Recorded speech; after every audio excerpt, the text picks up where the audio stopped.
أعوذ بالله من الشيطان الرجيم الذين هم في صلاتهم خاشعون والذين هم عن اللغو معرضون والذين هم للزكاة فاعلون والذين هم لفروجهم حافظون۔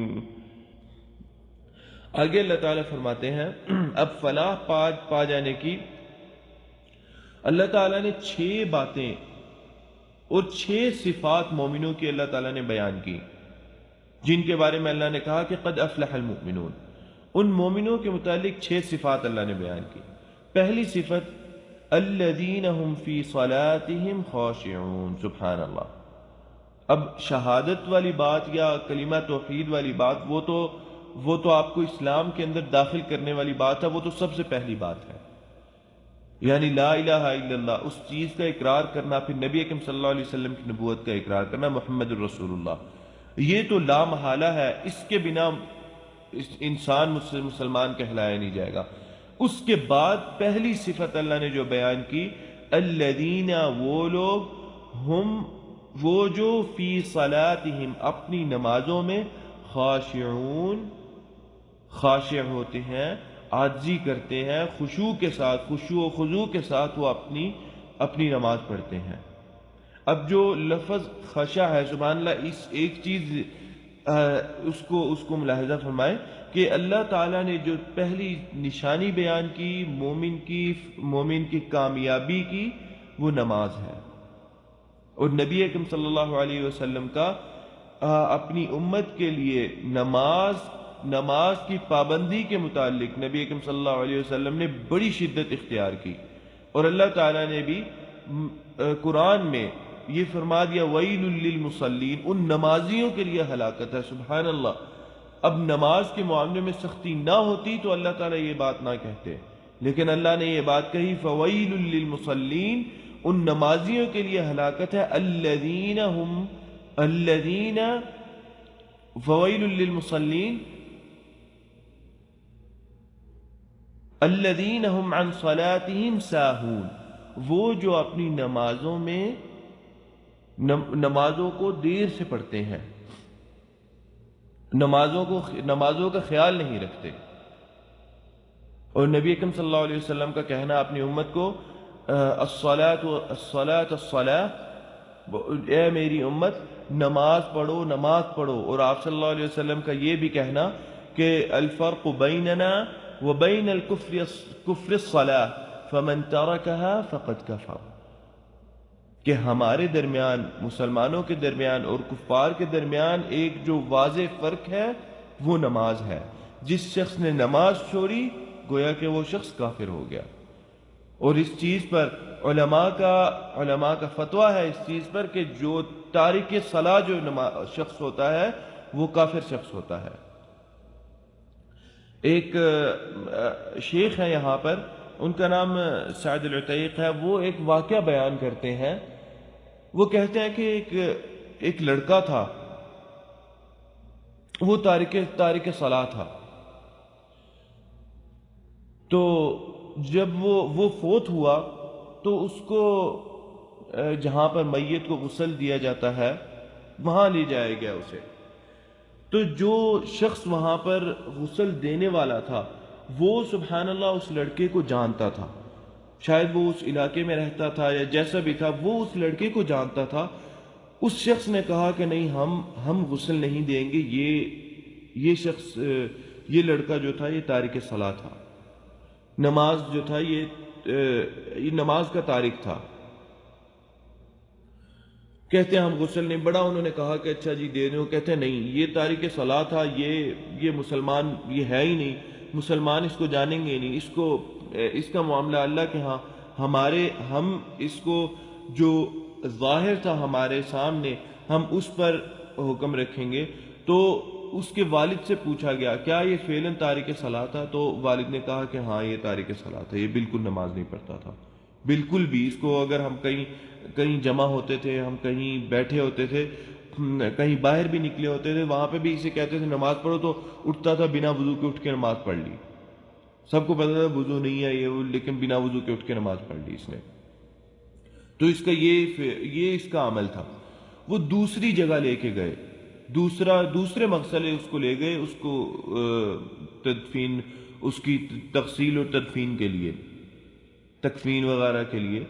تو دوسرے مسئلے والوں نے پوچھا کہ بھئی آپ وہ فلانی جگہ کیوں نہیں لے کے گئے, وہ جگہ تو آپ لوگوں کے زیادہ قریب پڑتی ہے.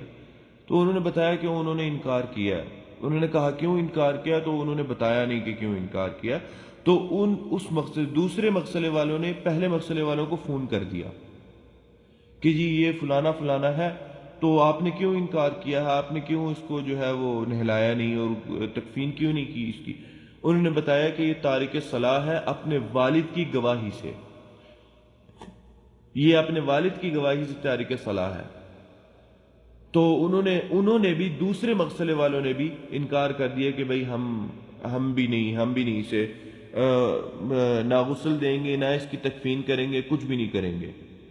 ہم نہیں چاہتے کہ ہم کریں کیونکہ یہ تارک صلاح تھا. تو کہتے ہیں یہ ریاض کا واقعہ ہے, کہتے ہیں بہت بڑے مسئلوں میں گئے, بڑی جگہ کوشش کی, پر سبحان اللہ وہ پچھلے مسئلے والوں کو فون کر دیتے تھے کہ آپ لوگوں نے کیوں نہیں اس کو غسل دیا اور اس کو کیوں اس کی تکفین نہیں کی. کہتے ہیں پھر آخر میں ایک مسئلے والے تھے, انہوں نے شیخ بن باز رحمہ اللہ کو فون کیا اور شیخ بن باز سے یہ بات پوچھی کہ شیخ ایک لڑکا ہے, وہ اس کا والد کہہ رہا ہے کہ اس کو غسل دیا جائے, اس کی تکفین کی جائے اور نماز جنازہ پڑھی جائے, حالانکہ وہ اپنے ہی والد کی گواہی سے تارک صلاح ہے. تو شیخ بن باز رحمہ اللہ فرماتے ہیں, کہتے ہیں کہ مجھے اس کے والد سے بات کراؤ. کہتے ہیں اس کے والد سے بات کرائی. شیخ بن باز فرماتے ہیں, کہتے ہیں کہ کیا یہ تارک صلاح تھا, نماز چھوڑتا تھا؟ تو کہتا ہے کہ جی یہ نماز چھوڑتا تھا. تو شیخ بن باز نے کہا کہ اس کو نہ غسل دیا جائے گا, اس کو نہ کفن وغیرہ پہنایا جائے گا, اور نہ ہی اس کی نماز جنازہ پڑھائی جائے گی. شیخ بن باز نے کہا کہ اس سے پھر پوچھا کہ یہ بالکل نماز کبھی بھی نہیں پڑھتا تھا. کہتے ہیں شیخ یہ نماز کبھی بھی نہیں پڑھتا تھا. اور کہتے ہیں کہ کسی بندے کے بارے میں نماز کا پوچھنا ہو تو اس کے اہل و عیال سے پوچھو, اس کے اہل و عیال کی گواہی نماز کے بارے میں قبول کی جائے گی. جس کے اہل و عیال یہ گواہی دے دینا کہ یہ نماز نہیں پڑھتا, وہ شخص پکی بات ہے کہ بے نمازی ہے, تارک صلاح ہے. تو شیخ بن باز رحمہ اللہ نے کہا اس کو کہ تم یہ چاہتے ہو کہ ایک بے نمازی شخص تمہاری گواہی سے اس کو ہم لوگوں کے سامنے رکھ دیں, غسل کر کے تکفین کر کے اس کی لوگوں کے سامنے رکھ دیں کہ لوگ اس کا جنازہ پڑھیں. کہتے ہیں یہ اسلام نے اس چیز, نماز جو شخص چھوڑتا تھا اس چیز کی اجازت نہیں دی اس کے سامنے, اس کے لیے اسلام نے. تو پھر پوچھا شیخ سے وہ مسئلے والوں نے کہ شیخ اب اس کا پھر کیا کیا جائے. اس کے والد نے بھی پوچھا, اس لڑکے کے والد نے. شیخ نے کہا کہ جائیں اس کو صحرا میں جا کے قبر کھودیں. اس کو شیخ نے یہ بھی بات کہی کہ اس کو مقابر المسلمین, مسلمانوں کے مقبرے میں دفن بھی نہیں کیا جائے گا اس کو. تو پھر پوچھا کہ شیخ کیا کیا جائے اس کے ساتھ. شیخ بن باز رحمہ اللہ نے فتویٰ دیا. شیخ نے کہا کہ اس کو جائیں صحرا میں قبر کھودیں, کوئی دور صحرا میں جائیں قبر کھودیں, کوئی اس کو وہاں پہ دفن کر دیں. اس کی نہ نماز جنازہ پڑھی جائے گی, نہ اس کو غسل دیا جائے گا, نہ اس کو مسلمانوں کے مقبرے میں دفن کیا جائے گا. یہ معاملہ ہے اسلام کا تارک صلاح کے ساتھ. اور اسی لیے جو اس کے عکس ہوگا اللہ تعالیٰ نے اس کے لیے ایک طرح سے اللہ تعالیٰ نے کامیابی پکی کر دی. الذین هم فی صلاتهم خاشعون, خشع کا لفظ جو ہے یہ خشع کے لفظ کے اندر کچھ باتیں آتی ہیں. ایک بات تو دل کا ڈر جانا آتا ہے, دل پہ ہیبت طاری ہو جانا. پھر دوسرا خشع کے معنی کے اندر آتا ہے سکون کی حالت میں. تیسرا معنی آتا ہے کہ تمام اعضاء پر عاجزی اور انکساری طاری ہو جائے.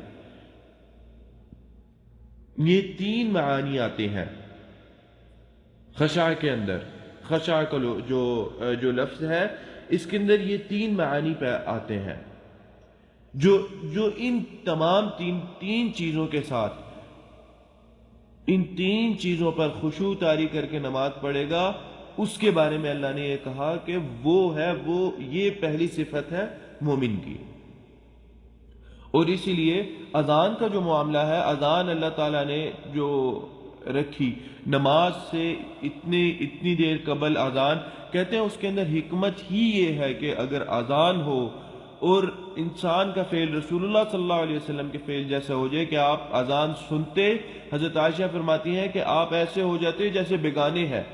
آپ اٹھتے، گھر میں کام کر رہے ہوتے، بیٹھے ہوتے، اپنے اہل و عیال کے ساتھ باتیں کر رہے ہوتے، خوش ہوتے، ہنس رہے ہوتے، اذان کی آواز آتی تو آپ ایسے ہوتے جیسے آپ بیگانے ہو گئے ہیں. اٹھتے، خاموش ہو کے چلے جاتے، خاموشی سے چلے جاتے، فوراً اٹھ کے آپ صلی اللہ علیہ وسلم چلے جاتے. اور اس میں علماء نے یہی حکمت بیان کی ہے کہ اذان اسی لیے رکھی گئی کہ انسان تیار ہو نماز کے لیے، نماز جماعت شروع ہونے سے پہلے نماز کے لیے آئے تاکہ انسان کا ذہن بالکل خالی ہو جائے. اور فعلاً 10-15 منٹ کافی ہوتے ہیں انسان کا ذہن خالی ہو جانے کے لیے. جا کے 10 منٹ پہلے بیٹھ جائیں، قرآن پڑھیں، دعا پڑھیں، جو آپ معاملات یا کام کر رہے تھے ان سے آپ کا ذہن بالکل منقطع ہو جائے گا، ذہن بالکل خالی ہو جائے گا، صرف نماز میں آپ کا ذہن رہے گا. اور اس چیز کا تجربہ کیا گیا ہے کہ نماز سے پہلے چلے جائیں تو ذہن منقطع ہوتا ہے، نہ نماز کے اندر کچھ بھول چوک ہوتی ہے، نہ سجدہ سہو بعد میں کرنا پڑتا ہے، نہ کوئی شک پیش آتا ہے نماز میں اچھا میں نے کتنی پڑھی. شک اکثر انہی لوگوں کو پیش آتا ہے جو بالکل نماز کے وقت اٹھ کے نماز کے لیے جاتے ہیں اور پھر ان کا ذہن چونکہ پھر مشغول ہوتا ہے دوسری دنیاوی معاملات کے اندر، دوسری چیزوں میں، پھر یہ شک کا معاملہ، بھول چوک کا معاملہ، سجدہ بھول گئے، یہ بھول گئے، فلانا بھول گئے، پہلے تشہد میں بیٹھنا بھول گئے، یہ سارے معاملات ان لوگوں کے ساتھ پیش آتے ہیں. تو پہلی صفت الذین هم فی صلاتهم خاشعون. دوسری صفت اللہ تعالی نے بیان کی والذین، اور وہ لوگ ہم عن اللغو معرضون، وہ ہیں جو فضولیات سے، عن اللغو بےہودہ باتوں سے، لغو کے اندر بات اور فعل دونوں آتے ہیں، بےہودہ باتیں اور بےہودہ افعال سے، معرضون اپنا منہ پھیرے ہوئے ہیں، دور رہتے ہیں. عارضہ کا مطلب ہوتا ہے کہ اپنے منہ پھیر لینا یا کسی چیز کو قبول نہ کرنا. تو یہ ہے کہ وہ لوگ جو بےہودہ باتوں سے اور بےہودہ افعال سے، اس کے اندر افعال کے اندر کہتے ہیں لہو، لعب کے تمام افعال آ جاتے ہیں، کہتے ہیں سوائے ان افعال کے جن کے اندر وہ لہو لعب کے افعال جن کے اندر مسلمان کے لیے فائدہ ہے. اور وہ چیز جو مفسرین نے بیان کی کہ وہ فائدے سے مراد کیا ہے، فائدے سے مراد یہ ہے کہ ان کے اندر اس میں جسمانی فائدہ ہے، اس میں انسان کے لیے کیا نام ہے جہادی فائدہ ہے، جیسے کہ تیراکی ہو گئی، تیر اندازی ہو گئی، گھڑ سواری ہو گئی، نشانہ بازی ہو گئی، اس طرح کی جو چیزیں ہیں ان کے اندر ایک مسلمان کے لیے خود کے لیے فائدہ ہے. تو کہتے ہیں یہ چیزیں جو ہیں ان کو لہو نہیں کہا جائے گا. لہو وہ ہے جس میں انسان کے لیے بالکل ہی کوئی فائدہ نہیں ہے. اس لیے ہمارے ایک شیخ تھے، میرے ایک استاد تھے، ہمیں فقہ پڑھاتے تھے، ان سے میں نے اس چیز کا ذکر کیا کہ شیخ اگر یہ بات جو ہے جہاد کی غرض سے یا جہاد کے لیے جسمانی اپنے جسم کو اچھا رکھنے کے لیے تاکہ بیماریوں سے دور رہے، موٹاپے سے دور رہے، دوسرے تمام چیزوں سے دور رہے، ان کے لیے آج کے زمانے میں شیخ اگر ایک شخص ایکسرسائز وغیرہ کا اہتمام کرے، یا پھر خاص طور پہ میں نے شیخ سے پوچھا کہ شیخ اگر کوئی مارشل آرٹس وغیرہ کا اہتمام کرے آج کے زمانے میں تو کیا یہ اس چیز کے اندر داخل ہوگا جو تیر اندازی اور نیزہ بازی، نشانہ بازی اس چیز کے اندر آئے گا؟ شیخ کہتے ہیں بالکل یہ اس چیز کے اندر آئے گا۔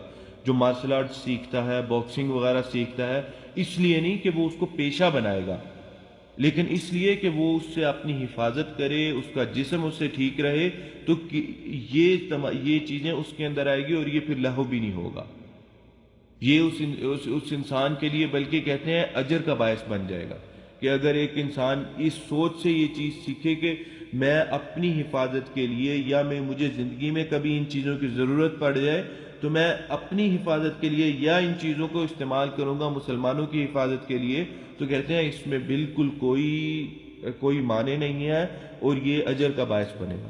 لیکن وہی بات ہے کہ اس کو بندہ حد سے آگے نہ لے کے جائے، اس میں نمازیں چھوڑ دینا، یہ معاملہ، ان معاملات کو مد نظر رکھے ایک شخص، تو انسان کے لیے فائدہ ہے، اور یہ پھر لہو اور لہو ان دونوں چیزوں کے اندر یہ چیز نہیں آئے گی۔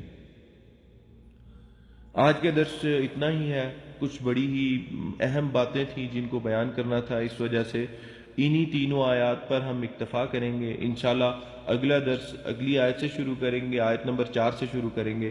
ھذا واللہ تعالی اعلم۔